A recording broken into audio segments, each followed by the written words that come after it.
Assalamualaikum warahmatullahi wabarakatuh. Perkenalkan, nama saya Titis Trifarani, NIM 307019000172. Di sini saya akan mempresentasikan hasil jawaban saya dari pertanyaan Siska Ameliasari untuk memenuhi tugas psikologi abnormal. Pertanyaannya, apakah zikir bisa digunakan sebagai psikoterapi dalam gangguan kecemasan pada lansia? Jawabannya, usia lanjut merupakan suatu keadaan yang tidak dapat dihindari sebagai salah satu tahapan perkembangan yang harus dilewati dalam rentang kehidupan manusia. Di usia tua, banyak individu yang belum mampu mempersiapkan diri untuk menghadapi segala perubahan dinamika kehidupan yang tentunya jauh berbeda dengan masa-masa sebelumnya. Ketidaksiapan mental para lansia untuk menghadapi rangkaian perubahan tersebut memicu munculnya sikap mereka yang putus asa, merasa kesepian, ketersaingan, dan tidak dihargai. Kondisi ini menjadi kompleks dan akan terakumulasi dalam bentuk gangguan kecemasan. Terapi kognitif yang dilakukan bagi penderita kecemasan dalam kelompok remaja dan dewasa membuahkan hasil yang positif, namun tidak terjadi pada kelompok lansia. Dalam hal ini diupayakan adanya terapi yang lebih efektif dalam menangani kecemasan pada kelompok lansia, diantaranya melalui psikoterapi zikir. Efek ketenangan yang dimunculkan dari terapi zikir dapat mengurangi tingkat kecemasan pada lansia. Hal ini akan menumbuhkan ekspektasi bagi mereka sehingga akan lebih memandang sisa usia dengan positif. Yang kedua, ada bagaimana cara membantu teman yang memiliki gangguan kecemasan. Yang pertama, tanyakan bagaimana kita dapat membantu. Orang dengan kecemasan dapat menerima bantuan secara berbeda. Cara yang baik untuk mempelajari bagaimana kita dapat mendukung teman adalah dengan bertanya kepada mereka bagaimana kita bisa dapat membantunya. Tanyakan kepada mereka, apakah ada yang dapat kita lakukan untuk mendukung mereka secara umum atau secara khusus ketika mereka berada di tengah-tengah kondisi yang berat. Yang kedua, berlatih mendengar aktif.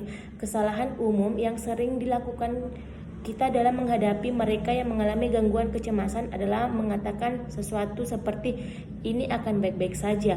Cobalah hanya mendengarkan, menjadi pendengar yang aktif dan tidak menghakimi dapat membantu menciptakan ruang bagi seorang yang gelisah dan membantu mereka merasa divalidasi.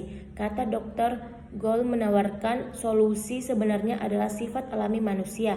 Namun kali ini kita akan lebih baik jika kita berlatih untuk diam dan membiarkan dia berbicara dengan mengakui apa yang mereka katakan tanpa berusaha memperbaikinya.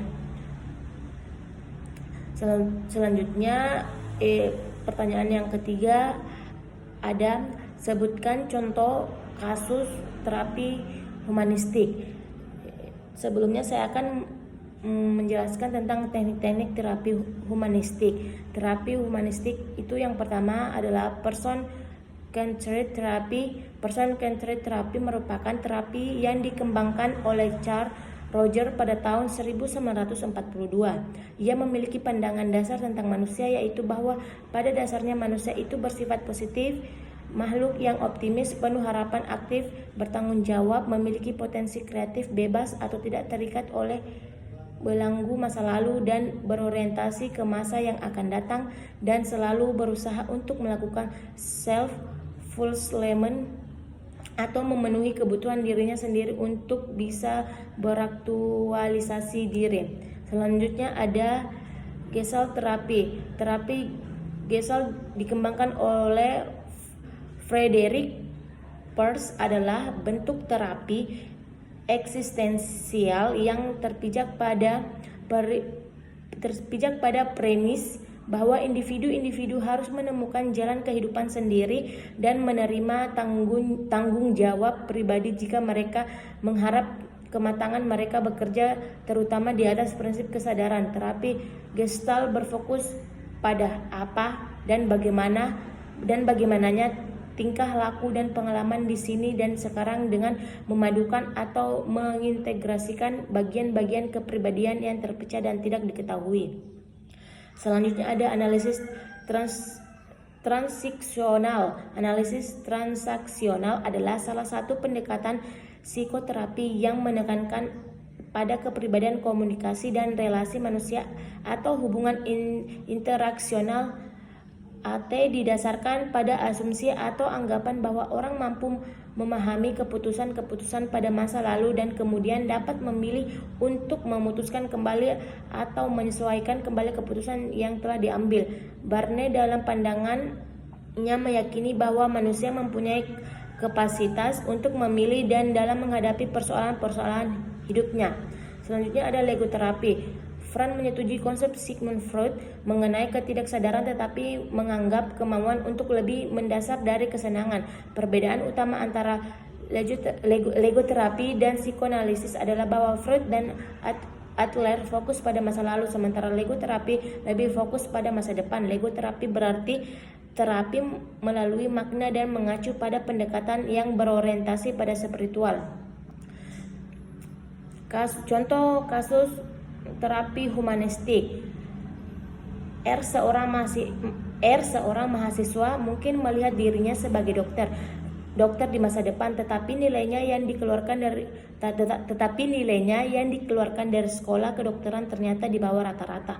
Perbedaan antara dengan apa R melihat dirinya atau konsep dirinya, bagaimana ia ingin melihat dia atau ideal konsep diri, dan realitas kinerja akademis yang buruk dapat menyebabkan kegelisahan dan kerentanan pribadi yang dapat memberikan motivasi yang diperlukan untuk masuk terapi. R harus melihat bahwa ada masalah atau tidak pada dirinya. R pesimis untuk menghadapi penyesuaian psikologis untuk mengeksplorasi perubahan dirinya. Dari contoh kasus R menggunakan teknik terapi person central terapi, dan dapat diambil kesimpulan bahwa salah satu alasan klien mencari terapi adalah perasaan tidak percaya diri dan ketidakmampuan untuk membuat keputusan atau secara efektif mengarahkan hidup mereka sendiri. R diarahkan supaya melihat kepotensian diri dia yang sebenarnya. Terapi difokuskan ke saat yang sekarang agar R dapat melanjutkan hidupnya. Dari contoh kasus tersebut, inti dari terapi ini adalah pengguna pribadi terapi yang kapasitas untuk sadar akan dirinya, meningkatkan kesadaran diri yang memotivasi atau mempengaruhi seorang dan tujuan hidup individu. Baldwin 1987. Mungkin itu saja yang bisa saya sampaikan dari pertanyaan Siska Amelia. Kurang dan lebihnya mohon dimaafkan. Saya akhiri. Assalamualaikum warahmatullahi wabarakatuh.